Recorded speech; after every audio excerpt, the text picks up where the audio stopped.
Before the war marked him before steel and fire became part of his daily reality. Matt Urban was simply a man who could be wounded, a man who could be stopped. And yet his story raises a quiet question.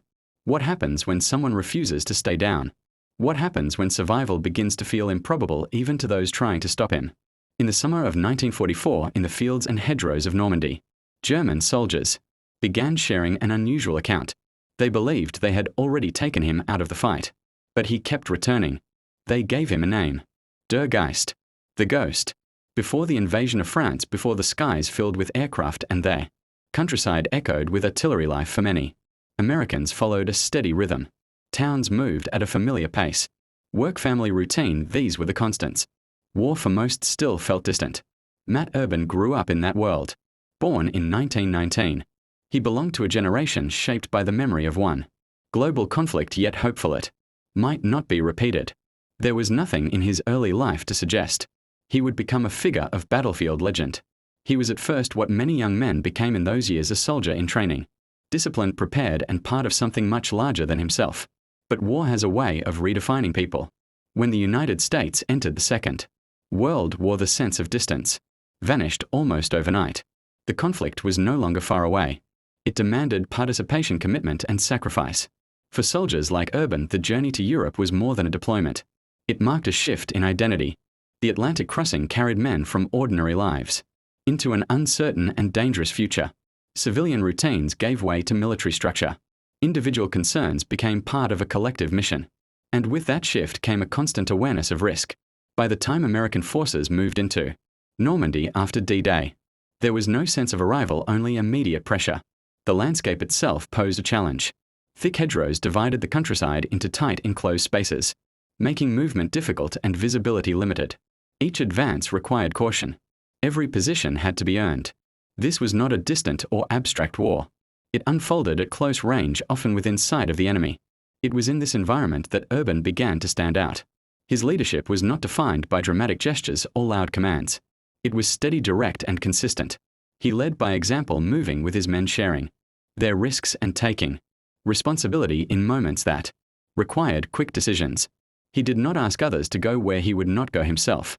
So he moved forward. In Normandy, progress depended on maintaining momentum. Small gains mattered. Holding ground mattered. The ability to keep advancing even under pressure often determined success. But that momentum came at a cost. Urban was wounded early in the campaign. Then again. And again. Each time he was treated and pulled away from the front as procedure required. Each time he made the decision to return. Not impulsively and not without awareness of the risk. His actions reflected a deliberate choice to remain with his unit, to continue leading, and to stay engaged in the fight. For the men under his command, that decision carried weight. Leadership in combat is not only about orders, it is about presence. Seeing their captain return even after injury reinforced a sense of continuity and resolve. For opposing forces, however, it created something less tangible but equally significant: uncertainty. Reports began to circulate among German units. They had seen him wounded. Some believed they had seen him removed from the battlefield for good. Yet he appeared again. Still active. Still leading. In a conflict where outcomes were often final, his repeated return introduced doubt. And doubt in combat can influence perception as much as reality. June 14, 1944, became one of the defining moments of his service. During operations in Normandy, Urban was seriously wounded in the leg. Under normal circumstances, this would have required immediate evacuation and removal from combat. But the situation on the ground was unstable. Positions were under pressure. Coordination and leadership remained critical. Urban chose to stay. Despite his condition, he continued directing his men, maintaining organization and focus during a difficult phase of the engagement. His decision reflected not only personal determination but also a clear understanding of the situation around him. At some point during this period, he encountered a disabled tank left behind and no longer operational in the conventional sense. Where others might have seen abandoned equipment, Urban recognized potential. He entered the tank and made use of its remaining capabilities.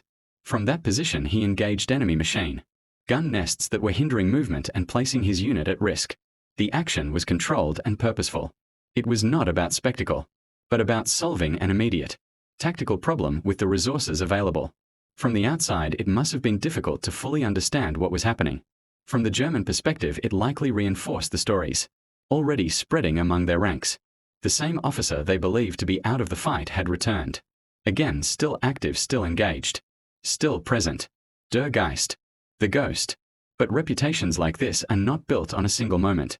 They develop over time, shaped by repeated actions and consistent choices. Urban was wounded 7 times over the course of approximately 20 months of combat. 7 separate instances where he could have stepped away from the front. 7 moments where continuing forward required a conscious decision. Each time he returned. Yet behind the recognition and the reputation lies a more complex reality. War places demands not only on individuals but on entire units. Leadership decisions especially. Those involving personal risk can influence the expectations placed on others. The soldiers who served under Urban witnessed his determination firsthand. They saw him continue despite injury, remain present despite risk, and prioritize the mission even under difficult conditions. For many, this was a source of strength. But it also set a standard, one that could be difficult to match. In combat, shared experience builds cohesion. At the same time, it can raise the threshold of what is considered normal. Endurance becomes expected. Resilience becomes necessary. The psychological impact of that environment is not always visible in the moment. Back home, families received letters that reflected only part of the reality. Updates were often measured careful and reassuring. Injuries might be described briefly. Difficult conditions summarized in a few lines.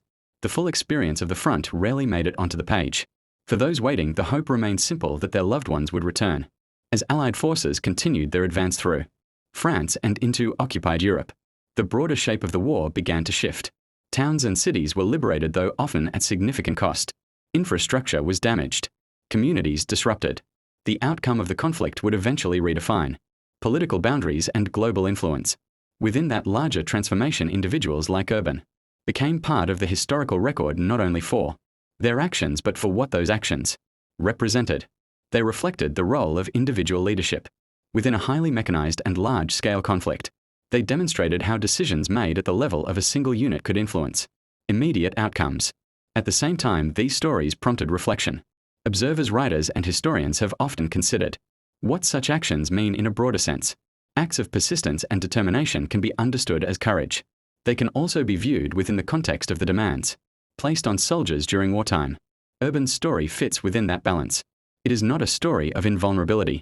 It is a story of repeated return.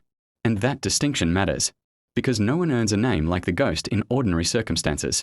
It emerges in environments where uncertainty is constant, where outcomes are never guaranteed, and where survival itself becomes notable.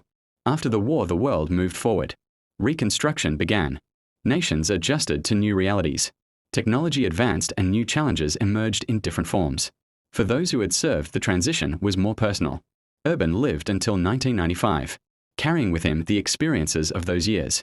Like many veterans, his service did not end when the conflict did. The effects of war often extend far beyond the battlefield. His story remained documented, recognized, and shared. Over time, it took on a certain symbolic quality, not exaggerated but remembered for its consistency, for the pattern of returning again and again under circumstances where many would not. A man wounded multiple times, a leader who chose to remain with his unit, an officer who adapted to the situation in front of him, even using a disabled tank when it became necessary, and a figure who, from the perspective of his opponents, seemed to reappear when he should not have. The name endured not because he was beyond harm, but because he was not. Because he experienced the same risks as those around him. Because he faced the same conditions and continued. In the end, the idea of the Ghost is less about myth and more about persistence.